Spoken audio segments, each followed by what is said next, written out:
Assalamualaikum warahmatullahi wabarakatuh. Kenalkan nama saya Rina Ismatul Uluwiyah dari kelas MJ403.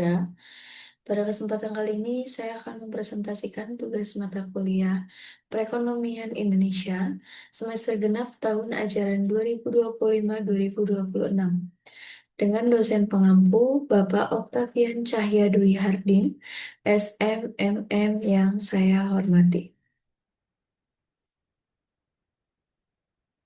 Pada kesempatan kali ini saya akan mempresentasikan analisis investasi sektor kendaraan listrik di Indonesia.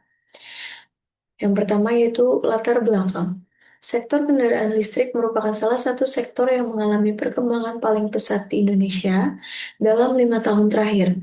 Kendaraan listrik adalah kendaraan yang menggunakan tenaga listrik sebagai sumber energi utama, baik dalam bentuk baterai elektrik vessel maupun hybrid electric vessel. Perkembangan sektor ini didorong oleh meningkatnya kesadaran terhadap isu lingkungan, kebutuhan pengurangan emisi karbon, serta perkembangan teknologi baterai. Indonesia memiliki keunggulan besar karena merupakan salah satu negara dengan cadangan nikel terbesar di dunia, yang merupakan bahan baku utama baterai kendaraan listrik. Keunggulan tersebut menjadikan Indonesia sebagai lokasi strategis untuk membangun industri kendaraan listrik yang terintegrasi, mulai dari pertambangan nikel, pengolahan mineral, produksi baterai, hingga perakitan kendaraan listrik. Dalam beberapa tahun terakhir, banyak perusahaan asing membangun pabrik baterai maupun kendaraan listrik di Indonesia. Pemerintah juga terus mendorong pengembangan ekosistem kendaraan listrik melalui berbagai kebijakan, seperti pemberian insentif investasi, pembangunan stasiun pengisian kendaraan listrik umum, serta program hilirisasi industri nikel. Kondisi ini membuat sektor kendaraan listrik menjadi salah satu sektor prioritas dalam menarik investasi asing di Indonesia. Yang pertama, faktor-faktor utama yang membuat sektor kendaraan listrik menarik bagi investor. Yang pertama, cadangan nikel yang melimpah. Yang kedua, dukungan penuh dari pemerintah. Yang ketiga, permintaan pasar yang terus meningkat. Yang keempat, potensi pasar domestik yang besar. Serta yang terakhir, ekosistem industri yang terus berkembang. Lalu, bagaimana kebijakan atau dukungan pemerintah dalam mendorong investasi pada sektor kendaraan listrik? Pemerintah Indonesia memberikan berbagai kebijakan untuk mempercepat pengembangan industri kendaraan listrik dan menarik investasi asing.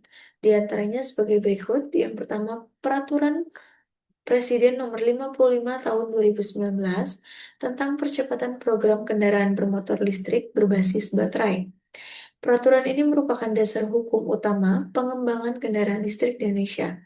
Pasal 3 menjelaskan bahwa percepatan program kendaraan listrik dilakukan melalui pengembangan industri, pemberian insentif, penyediaan infrastruktur pengisian listrik, pemenuhan standar teknis, hingga perlindungan terhadap lingkungan. Pasal 6 mengatur bahwa pemerintah pusat dan pemerintah daerah memberikan insentif untuk mempercepat program kendaraan listrik. Insentif tersebut terdiri atas insentif fiskal dan insentif non-fiskal. Peraturan Presiden Nomor 79 Tahun 2023. Peraturan ini merupakan pembahasan atas Peraturan Presiden Nomor 55 Tahun 2019. Melalui perubahan ini, pemerintah memperkuat dukungan terhadap industri kendaraan listrik, memperluas ruang lingkup kendaraan listrik, memberikan fleksibilitas terhadap pemenuhan tingkat komponen dalam negeri, memperkuat dukungan pemerintah pusat dan pemerintah daerah, dan memberikan kemudahan bagi investor yang membangun fasilitas produksi kendaraan listrik di Indonesia. Yang ketiga, program hilirisasi nikel. Pemerintah juga menjalankan kebijakan hilirisasi industri nikel, yaitu mendorong agar biji nikel tidak hanya diekspor sebagai bahan mentah, tetapi diolah menjadi produk bernilai tambah seperti prekursor, katoda, hingga baterai kendaraan listrik. Kebijakan ini bertujuan meningkatkan investasi manufaktur sekaligus memperkuat posisi Indonesia dalam rantai pasok global industri kendaraan listrik. Yang keempat, pembangunan infrastruktur kendaraan listrik. Pemerintah bersama PLN terus memperluas pembangunan stasiun pengisian kendaraan listrik umum di berbagai wilayah Indonesia untuk meningkatkan kenyamanan pengguna kendaraan listrik serta mendukung pertumbuhan industri kendaraan listrik. Langkah ini menjadi bagian penting dalam menciptakan ekosistem kendaraan listrik yang terintegrasi. Yang kelima, kemudahan investasi. Pemerintah juga memberikan berbagai kemudahan bagi investor, antara lain yang pertama, penyederhanaan proses perizinan melalui sistem online, single submission, pemberian insentif perpajakan untuk industri prioritas. Yang kedua, kemudahan impor mesin dan peralatan produksi, serta yang ketiga, mendukung pembangunan kawasan industri yang terintegrasi dengan industri baterai dan kendaraan listrik. Kebijakan ini diharapkan dapat menarik lebih banyak investasi asing sekaligus mempercepat pertumbuhan industri kendaraan listrik nasional. Yang ketiga, tren investasi sektor kendaraan listrik selama 5 tahun terakhir. Tahun 2021, perkembangan investasi groundbreaking pembangunan pabrik sel baterai kendaraan listrik oleh PT HLI Green Power di Karawang. Nilai investasinya sebesar 1,1 miliar USD dolar atau sekitar 15,7 triliun rupiah. Untuk fase pertama, tahun 2022, perkembangan investasi Konsorsium Indonesia Baterai Corporation dan CATL menandatangani pengembangan proyek baterai kendaraan listrik terintegrasi. Nilai investasinya sebesar 6 miliar US dollar atau sekitar 86 triliun rupiah. Tahun 2023, perkembangan investasi penyelesaian pembangunan pabrik sel baterai HLI Green Power menjelang produksi komersial. Nilai investasi fase pertama tetap tercatat. Nilai investasinya sebesar 1,1 miliar US dollar atau kurang lebih 16,5 triliun rupiah.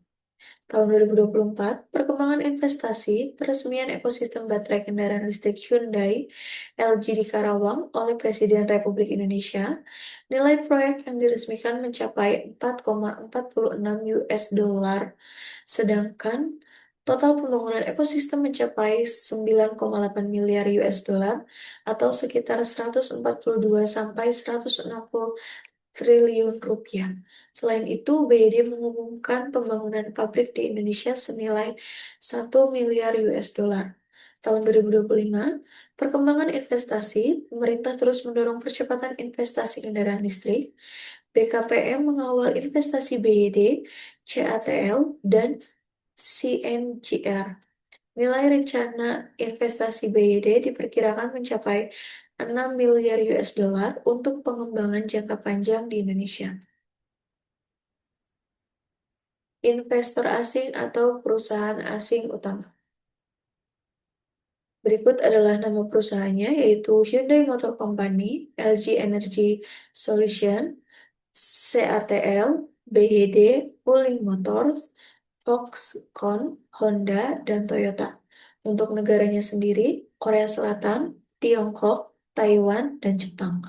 Bidang investasinya, produksi mobil listrik, produksi baterai kendaraan listrik, produksi kendaraan listrik, pengembangan kendaraan listrik, serta investasi kendaraan elektrifikasi. Perusahaan-perusahaan tersebut berinvestasi dalam pembangunan pabrik kendaraan listrik, baterai, hingga pengembangan rantai pasok industri kendaraan listrik di Indonesia. Yang kelima, dampak investasi asing terhadap perkembangan sektor dan perekonomian Indonesia. Investasi asing memberikan berbagai dampak positif, antara lain yang pertama, meningkatkan pertumbuhan industri kendaraan listrik nasional. Yang kedua, membuka lapangan pekerjaan baru bagi masyarakat Indonesia. Yang ketiga, meningkatkan ekspor produk bernilai tambah, khususnya untuk baterai dan kendaraan listrik. Yang keempat, mendorong transfer teknologi dari perusahaan asing kepada tenaga kerja di Indonesia. Yang kelima, meningkatkan penerimaan negara melalui pajak dan aktivitas industri. Yang keenam, mendukung target pemerintah dalam mengurangi emisi karbon dan mempercepat transisi menuju energi bersih. Selain itu, investasi asing juga memperkuat posisi Indonesia sebagai salah satu pusat industri baterai kendaraan listrik di kawasan Asia Tenggara. Yang keenam, peluang dan tantangan yang dihadapi oleh investor asing. Peluangnya sendiri, yang pertama, cadangan nikel terbesar di dunia. Yang kedua, pasar domestik yang besar. Yang ketiga, dukungan pemerintah melalui berbagai insentif. Yang keempat, lokasi strategis sebagai pusat produksi di Asia Tenggara. Yang kelima, permintaan kendaraan listrik yang terus meningkat. Tantangannya, yang pertama, infrastruktur SPKLU yang masih terus dikembangkan, investasi awal yang membutuhkan modal yang sangat besar, yang ketiga persaingan dengan negara lain seperti Thailand dan Vietnam, yang keempat ketergantungan terhadap perkembangan teknologi baterai, yang kelima kapasitas regulasi dan konsistensi kebijakan investasi yang perlu terus dijaga. Kesimpulan, sektor kendaraan listrik merupakan salah satu sektor yang paling menjanjikan di Indonesia dalam 5 tahun terakhir. Potensi sumber daya alam, khususnya nikel, didukung oleh kebijakan pemerintah dan meningkatnya minat investor asing, menjadikan Indonesia sebagai salah satu pusat pengembang industri kendaraan listrik di kawasan Asia. Apabila peluang tersebut terus dimanfaatkan dengan baik serta tantangan yang dapat diatasi, sektor kendaraan listrik diperkirakan akan memberikan kontribusi yang semakin besar terhadap pertumbuhan ekonomi nasional. Berikut daftar pustakanya. Sekian presentasi yang dapat saya sampaikan. Apabila banyak kesalahan, saya mohon maaf. Saya akhiri. Wabillahi taufiq wal hidayah. Wassalamualaikum warahmatullahi wabarakatuh. Terima kasih.